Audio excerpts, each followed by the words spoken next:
morning. We're back at Fabulous Finishes for another episode of Shelby DIY. And this morning what we're going to do is we are going to show you how to do a simple finish on your wall. Most of the stuff we talk about in what we do in the store is furniture, cabinet related, but there are products here that are purposed for like wall finishes. They can cross over and go on to like furniture, cabinet surfaces as well. But we thought it might be fun because Katie said something about doing something for the holidays coming up. And so I thought, well, what if you're at home and that's your little, you picked the straw to do Thanksgiving dinner and you're looking at your kitchen wall and you're really bummed out because it looks like this. Okay, so what we're gonna do is we'll just show you a simple finish. And actually, I'm going to kind of just do two spots. It doesn't matter here because it's just a workroom wall. But this one actually has a little bit of a another color into it because the plaster is just one color and it's meant to just, you actually can just use it and it creates this cool finish on its own. But if somebody wants to do a little bit a browner tone or something that's not so light or so stony looking, you can mix something else into it. So we'll do something like that, quick and easy, and then you can do it yourself. So the one thing I wanted to point out too was last night I did this on a board just to kind of play with it, and then I thought this is a perfect example to show you whether you're working on furniture or cabinets or even doing a wall finish. You know, I've been doing this for probably 10 plus years and I still did like my umpteenth sample board. I know I could probably do the plaster in my sleep, but I still did it on a board. You need to do stuff like that. Don't just take it right to your wall or take it to your kitchen cabinets without practicing or trying it on something first. That would be probably one of the most important tips I could give people. So, okay, we're going to get started here, and we don't need much. I have a scraper for later. I have Caramel's Perfect Plaster, which we've used this before in like adhering papers and then making like cool texture around it.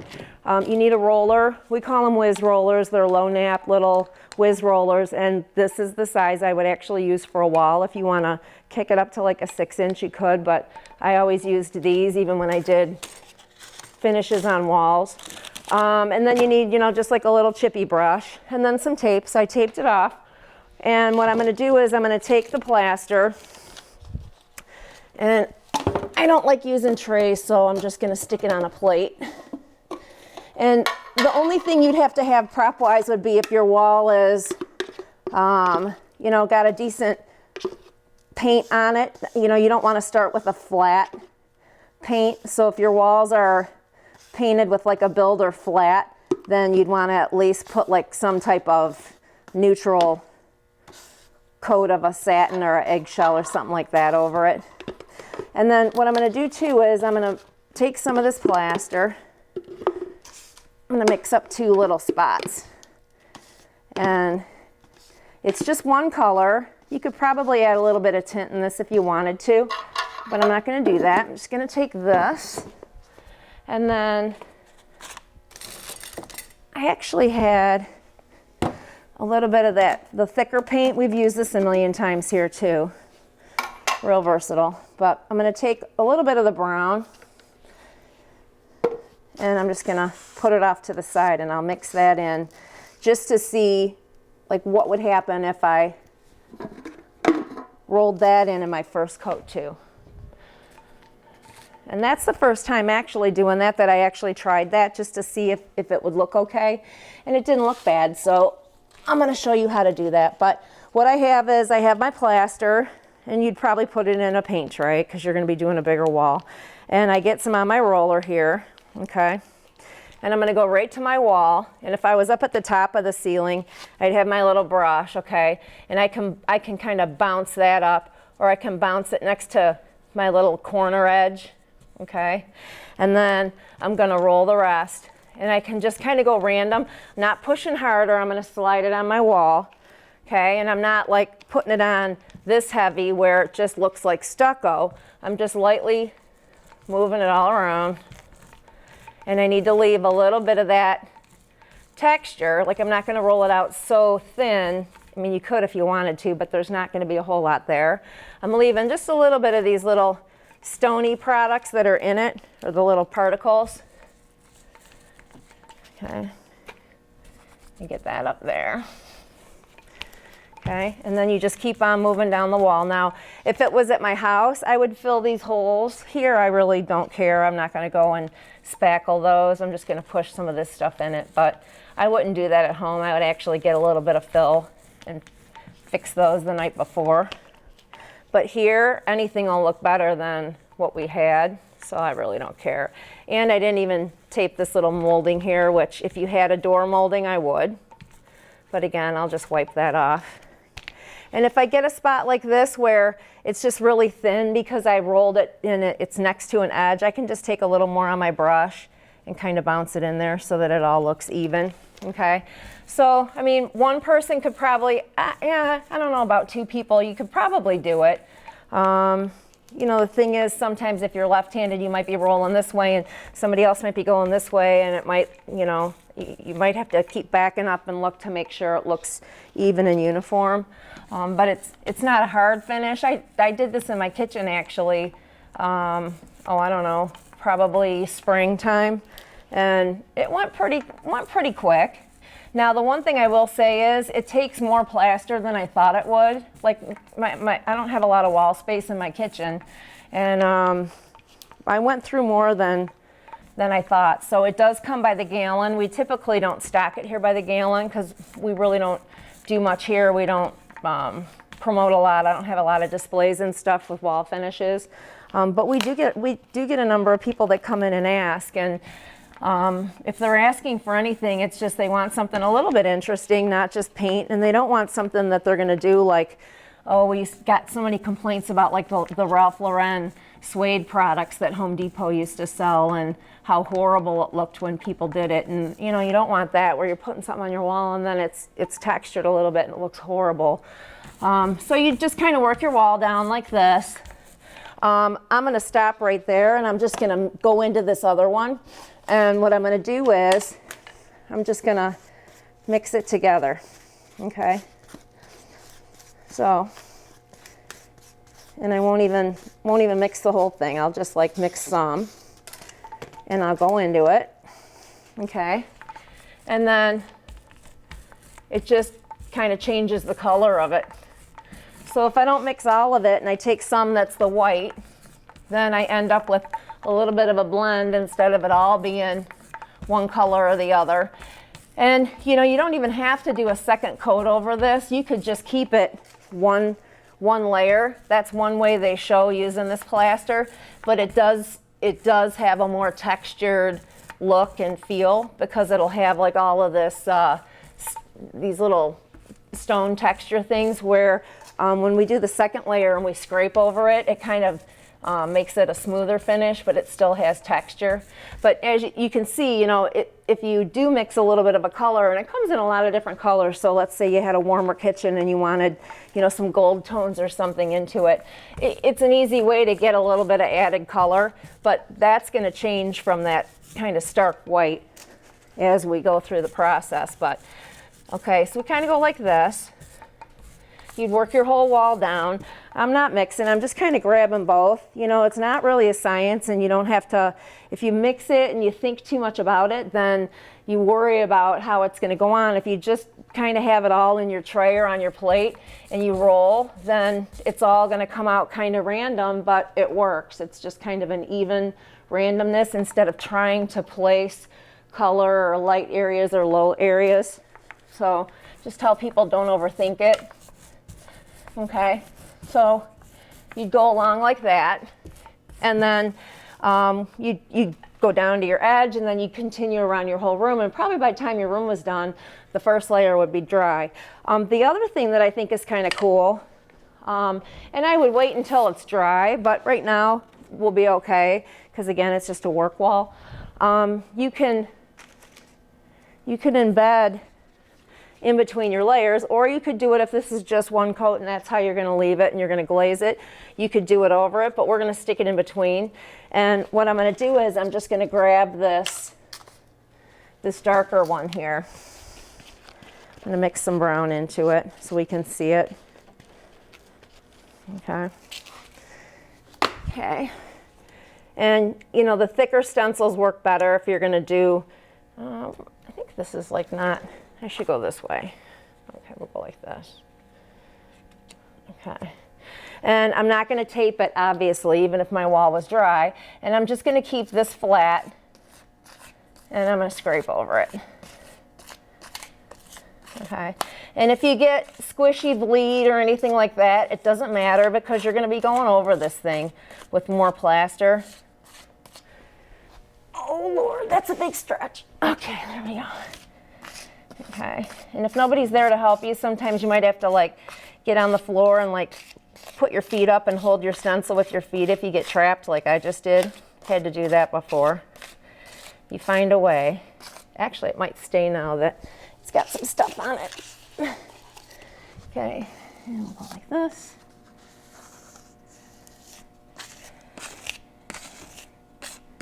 Okay, we'll go like that.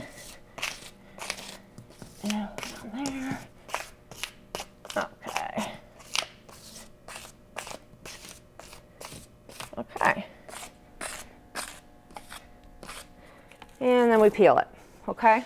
And I do have some blade, I'll just clean that out with my finger. And then you'd let the whole thing dry. Okay, now again, I mean, we could leave it like that. We'll talk about that after the break, but right now we're just gonna put some dryers on this. If you were at home, you'd let it air dry. But we'll put some dryers on it while we go to break, and when we come back, we'll show you how to do step 2. My name is Cheryl Steinhurst. My husband and I are owners of Steiny's Tavern. We're located on the northwest corner of 25 Mile and Shelby Road. We offer a unique dining experience from our restaurant to our off-site catering. Everything we make is from scratch. We utilize Michigan-made products whenever possible. We're open 7 days a week. We offer daily lunch and dinner specials, and we carry the most craft beers on draft in all of Macomb County. So plan on coming out to Steiny's Tavern, where you come for the food and stay for the party. Hi, we're back at Fabulous Finishes, and we have force dried our wall enough to be able to go on to the next step. Now again, when you're at home, you wouldn't have to put blow dryers on it. I would just get the first layer on, and then you might come back a couple hours later, or you might wait till the following weekend.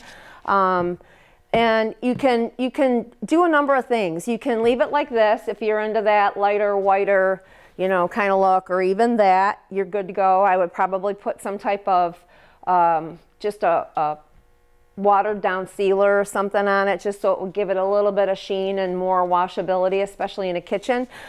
If you are going to leave it like this, really the next thing you could do would be just to take like a 220 grit sandpaper, and this will leave a little bit of dust and stuff in your kitchen, so have like, you know, your floor protected. And you would just do this light sanding, and as you see, it'll pop some of these little textured grains that are in it, and then it gives the wall more interest. It kind of adds a little bit of color to it. So you can leave it this one step. You can put like a glaze wash over this, which we are going to do in the last segment, but we're going to do it over the finished. We're doing 2 layers, not 1, okay? But you could just do that over this, and it would be a real easy finish. But what we're going to do here is we don't have to sand.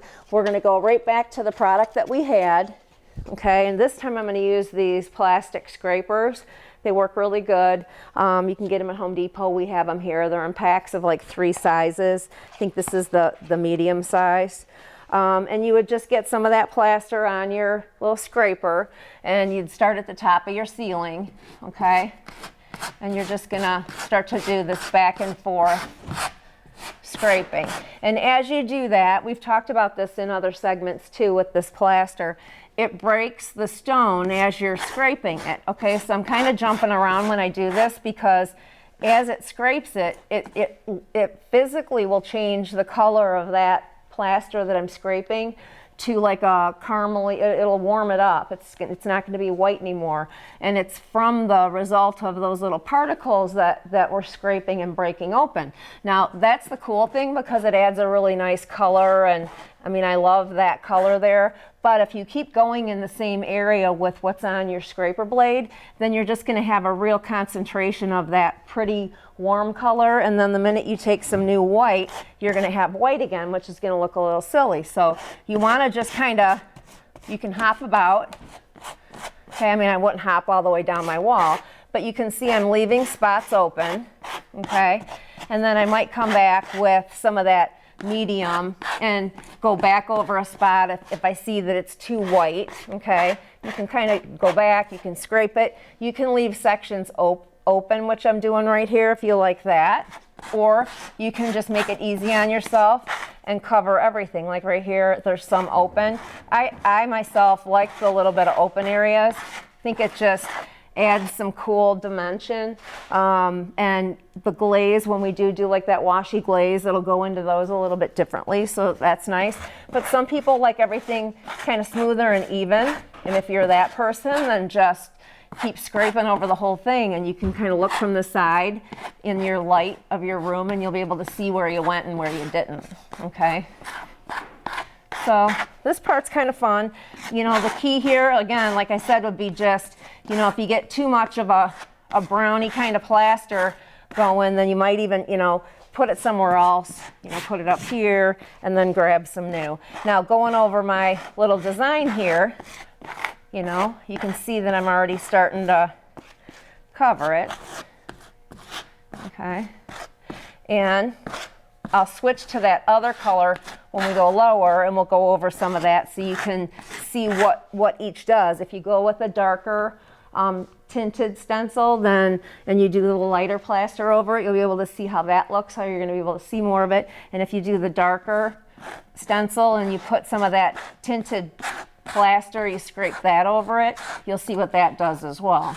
Okay, so kind of just move about and get this done up here. Make sure I don't forget under that. Okay, and then when I get to my wall, you know, it's easier than even a brush, because you can just park that little scraper blade. Okay, I'm going, take some white down here. All right. Okay. And again, I would say if you're going to have somebody help you, I wouldn't have them on the same wall with you. You know, if anything, maybe each take a different section, because you definitely will see a different pattern with how somebody is, you know, scraping or moving around versus your own. Okay, so I got that. Now I'm going to switch, and I'm going to take some of this other color now, okay? So I'll just take a little bit of that brown. Actually, I'll come back in here, okay? And I'm not even really mixed on my little scraper here, okay? Because I can do that on the wall. Okay, so you can use that to scrape as well if you like the darker. Okay, so you can do that. You can mix it and again have a little bit of the darker scraped and then a little bit of the lighter. That's why it's critical that if you're deciding what you want to do, you get, you know, poster board, or, you know, you could do it over poster board. That would make a good sample. But you need to do some playing and holding it up in your room and deciding, you know, what color you like, instead of just, you know, thinking you're going to go one way and then you get it on your wall and you don't like it. And then, of course, when you're doing it, you can kind of change it as you go too. If you're doing it, you're like, oh, I really like how that's going, then you can kind of change it up, which is nice. It's not like everything is pre-mixed. I have nothing mixed on my plates, and I'm just going along, but I do know what two colors I'm using, and I would make sure I had those. And then write it down so that you remember, and then if you ever had to go back and, you know, redo something because you had a big Thanksgiving party and Aunt Ethel spills a red wine or something and it trashes your wall, then you'd be able to fix it. Now here, where that first layer had some of the dark, and I'm trying to scrape something over and it still looks kind of like a streak, I'm just going to take more dark, okay, and I'll scrape over that so that it kind of helps mask that. Okay, so some of it's playing. But for the most part, if you did everything the same color, if you used the same color, it would make it really easy, because this just naturally gives you some of that different color coming through with the light. I mean, if I look at that now, I can't believe how much color's in that, and it's just from that white plaster with the particles. So I think you get the idea. Here I can see a big hole, so this kind of thing you'd have to just, keep on working. It doesn't take too long to do, but your hands will get really tired, so you might want to do like, if you have a big wall to do it and then take a break. But then when you get this on, you'd have to let this dry, and then you would go on to like your last step. So what we'll do is we'll take another break so that we can put the dryers on this, and then we'll come back and wrap the show up. A&A Recycling Center is Michigan's premier parts recycling center that saves you money while protecting the environment. We pay top dollar for late model junk cars, SUVs, and trucks. All types, all models, both foreign and domestic. Search our online inventory to find used and refurbished parts. Need quick cash? Don't throw away your junk because your scrap metal is worth money. Selling has never been easier with our easy drive-on, drive-off scale. Visit A&A Recycling Center today. Hi, we're back at Shelby DIY, and we've pretty much dried the wall. I think it's good enough to go. Again, if you were doing this in your house and you did that scraping method, honestly, you probably wouldn't even get around the whole room, and you'd take a break because, like I said, your arm and your hands and stuff like that, you'll start to feel it. But then once you're done with the room, just let it dry for a day, before you go back and you do kind of glazing. Unless you really are pressed for time and you're doing all this like the day before Thanksgiving and you gotta have the wall ready, then you really could do it all in the same day. But I would put some dryers on it, stuff like that, so you can feel that it's dry. Now this one looks kind of uneven and splotchy just because we were trying to show two different colors and what one looks like over the stencil. I wouldn't recommend doing all kinds of crazy stuff on your wall. Pick what you're gonna do and then stick to it so the whole thing's kind of goes together. But this is just a good demo when we're in the back workroom and people can take a look at it and stuff, so that's nice. So here you have just the plaster on its own, where it's just one coat's rolled on with that little whiz roller, and then the second coat's just scraped. Some areas are left a little bit thinner. I can take, before I put a glaze on it, I can take that same sandpaper and just give it a little thing like that, which I do and I would recommend, because one thing about using anything on walls or even on furniture and stuff that has texture, it's a feel thing. So sometimes, you feel and you're like, oh, I feel a little bump or a little ridge, and then you're inclined to want to pick at it. You're just like, oh, what is it? And then next thing you know, you kind of, pick out a hole or something. So I like to just take a paper and just lightly go over my surface, and I feel it. And it's just, a sand and a feel, just to make sure anything that's loose or hooked, I knock it off. And, it'll create a little bit of dust, but that's no big deal, okay? So I would go around, I would do something like that. If I wanted to sand over my little design, I could do that as well to have it pop through again, okay? But I'm just gonna leave it pretty much like it is. I'll act like I sanded the whole thing. And again, you could leave this as it is. I would get something like just like a clear, you could even do a clear glaze over it really, but here we have a pretty cool matte finish and a satin finish. I would put a coat of that, even if I watered it down a little bit, just to give it a little bit of sheen and better washability. But what I'm gonna do here is, I'm gonna show you how easy it is to do a glaze wash on this finish. Now, these are Caramel's glazes. One is called Tea Stain and one is Coffee. So I'm going to show you both. And then we're actually just going to use both. And these darn holes get plugged up. I'm going to squirt it and it's going to blast out the side. I just know it. Okay, so I'll just pour some out while we do that. Okay, so there's the coffee. And here's that tea. So you got tea, which is warmer. It's kind of like an earth tone brown. And the coffee's a little bit cooler. It's more of a mocha brown. And I actually like to mix both of these colors together. The one tends to go a little bit green, like a greeny brown. And if you have warm tones in your house, that works. But this one can kind of go a little reddish brown. I don't like that either. So I mix the two together, and really you do like about 50% water, which makes this so easy, okay? Now, if I was at home and I was you, I wouldn't be mixing this on a plate like I'm doing. I would put it into like a little Tupperware bowl or something like that, okay? But I mean, I'm like this. I can even go watery. I can show you how this would look, okay? If I just scrub that on. And if that's too dark, you could always even add more water just to give it. So I'm putting that on and I'm just softening it back with the rag. I mean, that's how easy it is. You could actually roll this on with that same roller, and that's probably what I would do, just because it would go quicker than sticking it on with the brush, okay?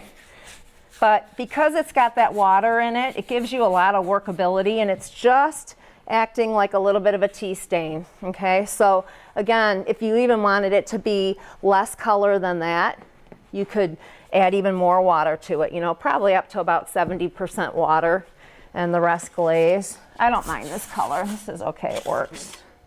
Okay, so you just cover everything. Okay, I can even show you with some more water here. Just so it'll get us moving faster. Okay. See, that's got a little more water. And it just coats your plaster, obviously, and see how it gives it that little bit of color change, okay? And you just coat your whole wall and you'd be able to tell where you missed. So it's kind of easy when you're in your room, you know, and if you're rolling it, just roll that little wash and then move on to the next. And it ends up being, I mean, probably the easiest finish I've ever seen that gives somebody a little bit of texture. And just, you know, use that to knock out your little brush marks, okay? And down here you can put it on there. And I'm not gonna go all the way down yet because I don't think we're all the way dry, okay? But you can see it even changes the color of that part where we did the mixing of the chocolate in it, okay? And I'm getting it into all those little holes that I left open, okay? Now, the one thing that would make a difference here is the color of a wall that you're starting with. So if you're starting with, let's say it's a dark wall, okay, and you use that white over it and you do that thin layer that you're rolled, you're gonna have a little bit deeper tone than what you have here. And if you scrape and you skip areas where you're not completely covering it, you're gonna have a little bit of a color variation there too. So you gotta make sure if you're gonna do a sample board that the sample board starts with the color that your wall is. Don't go over white poster if your wall's dark blue, okay? So, I mean, you kind of got the idea. Once this dries, you really don't have to put, in my kitchen I didn't put an extra sealer over it. The glazes, even though you did water them down, they do give a little bit of a coating over it. But then again, I don't cook a lot either, so I don't have to worry about getting like all the splatter and stuff on mine. And my kids really aren't home, and they're not little anymore, so I don't have to worry about like all the mess on the, you know, fingerprint walls and stuff like that. But so here you kind of get an idea of like your finish, which you could do really, depending on how big your kitchen is, in, you know, even a day or two. You could definitely get it done by the weekend. And then you could act like it's been that way forever. And then you could have your Thanksgiving dinner and everybody would be amazed at how cool your kitchen looks. So it's just one way to use some of the products we have here at Fabulous Finishes. You can come in and visit the store. We have an online store with a lot of information as well. You can even order online. And like I said, the plaster does come by the gallon, but we ship it. That's shipped daily, but in-house we have it in smaller sizes, so we'd have to order it for you. Hope you liked today's show and hope it inspires you, and maybe somebody will use it in their Thanksgiving decorating, and we'll see you next time at Shelby DIY.